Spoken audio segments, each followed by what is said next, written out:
नया भारत है और नए भारत में अब नया भारत किसी को छेड़ता नहीं है, लेकिन कोई छेड़ता है तो उसको छोड़ता भी नहीं है। हनुमान जी ने भी तो यही कहा था। हनुमान जी ने भी तो यही कहा था। जब रावण के दरबार में गए, रावण ने कहा कि भाई क्यों मार दिया मेरे लड़के को? उन्होंने कहा मैंने कहां मारा है।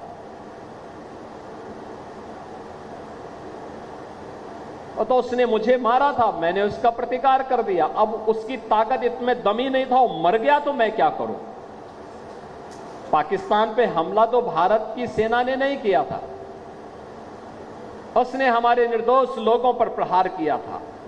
धर्म पूछ करके गोली मारी थी, 3 वर्ष तक के बच्चे को गोली मारी थी। कानपुर के शुभम द्विवेदी को मात्र 2 महीने पहले शादी हुई थी उस युवक की, उसकी पत्नी के सामने गोली मार दी गई।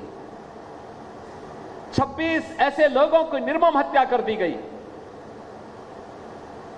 और उसके बाद 24 के बदले 124 लोग भारत के बहादुर जवानों के, भारत के तीनों सेनाओं के द्वारा संयुक्त रूप से की गई कार्रवाई में इतने 124 से अधिक आतंकवादी मारे जा रहे हैं। तो गलती भारत की नहीं, पाकिस्तान के उन लोगों की है जो लोग पाकिस्तान में बैठ करके आतंकवादियों को प्रश्रय दे रहे हैं, आतंकवाद को पनपा रहे हैं। और ये आतंकवाद, मैं विश्वास के साथ कहता हूं, ये पाकिस्तान को ही ले डूबेगा एक दिन। ज्यादा दिन नहीं रहे पाकिस्तान के पास। वैसे भी हमारे एक पूज्य संत ने घोषणा की थी कि पाकिस्तान तो ये भविष्यवाणी है, पाकिस्तान का आध्यात्मिक जगत में कोई अस्तित्व नहीं है। और याद रखना, जिसका अपना वास्तविक अस्तित्व न हो तो वह कृत्रिम होता है, और कृत्रिम कोई भी चीज होगी उसकी एक निश्चित लाइफ होगी, उससे ज्यादा नहीं। 75 वर्ष बहुत जी लिया पाकिस्तान, अब उसका समय आ गया है, वो अपने ही कृत्यों से अब अपनी सजा पा रहा है। लेकिन आज भारत के बहादुर जवान जिस मजबूती के साथ पाकिस्तान को उसका जवाब दे रहे हैं, हर भारतवासी को अपनी सेना की यूनिफॉर्म पर, रक्षा बलों के अपने बलों पर के जवानों पर गौरव की अनुभूति करनी चाहिए। आज बहनों और भाइयों, ऐसे ही अयोध्या का एक लाल भारत के पूर्वोत्तर राज्य की सीमा पर रक्षा करते हुए शहीद हुआ है।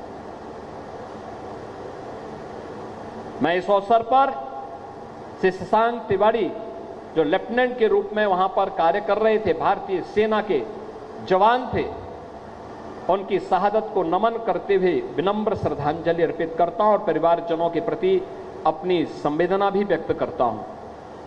हमारी सरकार ने तय किया कि हमारी सेना हो या अर्धसेना, देश की सुरक्षा के लिए या आंतरिक सुरक्षा के लिए जो भी जवान शहीद होगा, सेना अर्धसेना बल के लोग तो उस परिवार को सहयोग करेंगे ही, हम राज्य सरकार की तरफ से भी उस परिवार को 50 लाख रुपए की नगद सहायता देते हैं। परिवार के एक सदस्य को सरकारी नौकरी भी देते हैं, और साथ साथ उस जवान की स्मृति को बनाए रखने के लिए स्मारक का निर्माण भी हम लोग करते हैं। बहनों और भाइयों, हमें इस बात को याद रखना होगा कि सनातन धर्म के कारण ही हमारा वजूद है, हमारा अस्तित्व है। हम सब कुछ स्वीकार करेंगे, लेकिन अपने देश और अपने धर्म के खिलाफ कुछ भी स्वीकार नहीं करेंगे। यह हमारा संकल्प होना चाहिए। श्री राम जन्मभूमि, श्री हनुमानगढ़ी, हमारे पूज्य संतों के आश्रम, हमारे मठ मंदिर, हमारे पूज्य संतजन, इस सनातन धर्म के स्तंभ हैं, सनातन धर्म के आधार हैं। इनका सम्मान होना चाहिए। इनकी गरिमा और इनके गौरव के विरुद्ध कोई भी आचरण स्वीकार्य नहीं होना चाहिए।